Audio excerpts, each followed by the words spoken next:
Hotline. Well, listen, one of my good friends on the phone right now, Ring of Honor inductee Tom Hawkins. It's been more than 50 years since Tom last suited up as a Fighting Irish student athlete. But the mark he left on basketball program remains intact today. Matter of fact, Tom is still the all-time leading rebounder and was a trailblazer here, especially for Father Hesburgh, as an African-American student athlete attending the university. And after leading Notre Dame, he's had a successful career both on and off the professional basketball court, but most recently as serving as Vice President of Communications for the Los Angeles Dodgers, Dodger Blue.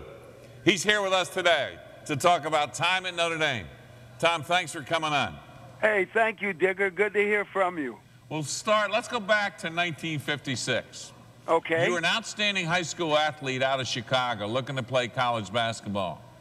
How did you pick Notre Dame?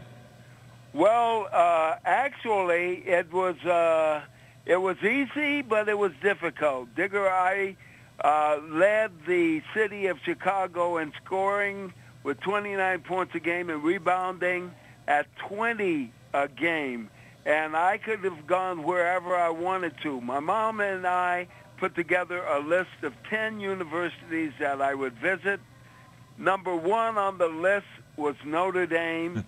And in Notre Dame's favor, and I think in mine, because it's the greatest decision I've ever made to go to Notre Dame, my high school coach, Eddie O'Farrell, and my college coach, Johnny Jordan, grew up together in Chicago and competed as high school basketball players. Well, when you came here in that time period, Father Hesburgh became president in 1952. In 1957, President Eisenhower asked him to get together with a bunch of men, 3 from the South, 3 from the North, including him, and they came up with a Civil Rights Act. But yet you're here as an African-American student in a situation where there weren't too many African-American students. What were some of the challenges you faced when you're here during that time period, Tom? Well, okay, Digger. Number one, there were only 10 blacks in the entire university at the time. There were 2 blacks in my class. There was me and Murray Turner. And for 4 years, I was the only black on the basketball team. For 4 years, I was the only black in any class that I attended. So, but I had gone through this whole integration thing in high school, Digger, so I was somewhat prepared for it because I was a racial ambassador at Parker High School in Chicago, and I was a part of the mediation team that worked with any racial conflicts that happened in my high school. So I was prepared, and I had backing of people that you wouldn't believe, and a host of professors who were interested in me, not only as an athlete, but as a person and as a student, and I just enjoyed it. Of course, there were challenges. Right. I'll tell you one, Father Hesburgh, when I came there as a freshman in '55, told the nation that anywhere Notre Dame's minority students weren't welcome, neither was Notre Dame. Yeah. And he meant that. Now, that was a pizza parlor in South Bend who I went to get a pizza, and the guy said to me, "Do you have a reservation?" I said, "No, I don't have a reservation." He says, "Well, then you can't come in." I said, "A reservation at a pizza parlor? Come on, man." And so he says, "Well, if you don't have a reservation, you can't come in." The Notre Dame students who were inside heard it, left their pizzas, and vacated the premises, and Father Hesburgh put the restaurant off limits until I got a public apology. I got a knock on the door one Tuesday. It was Paul Hornung. Oh, okay. The Heisman Trophy winner. The Golden Boy. The Golden Boy. And the Golden Boy says to me, "Hawk, because of your ethnic ass," I'll just put it that way. That's him. Okay. He said, "I'm not getting my lasagna, my pizza. Come on, we're going downtown, and we're going to get you this apology."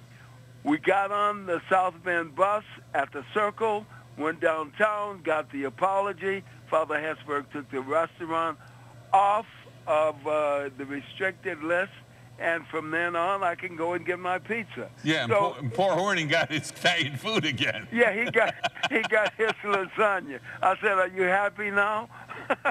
Well, speaking of Paul Horning winning that Heisman Trophy, how about you still holding the rebounding record here at Notre Dame? Well, you know something, Digger? I had a 40-inch vertical leap. So I was a human pogo stick, 6'5" and a leaper. And I could out-jump the average center in college basketball. So my rebounding average is 16.7. Wow. But, Digger, we want to roll. We want to just advance that. If it's 16.7, you round it off to the nearest tenths. That would make it 17, okay? That's it. Hey, but let me ask you this. After that happened to you, all right, and we go way back because of television, you doing a lot of Notre Dame games on TV, but your son, Kevin, ends up at Notre Dame, becomes a walk-on, and makes the basketball team. How did that make you feel as a proud dad? Well, I told him when he went to Notre Dame, which of course I had to pay for him to go, he was a good high school basketball player. He was good enough to make the bookstore all-tournament team, and he got a walk-on tryout with you. I said, I'm not talking to Digger. I'm not interfering at all. If you make it, you make it. If you don't, you don't. But Digger, he talks to me to this day about the honor that you bestowed upon him, making him proud of some of Notre Dame's better basketball teams in history.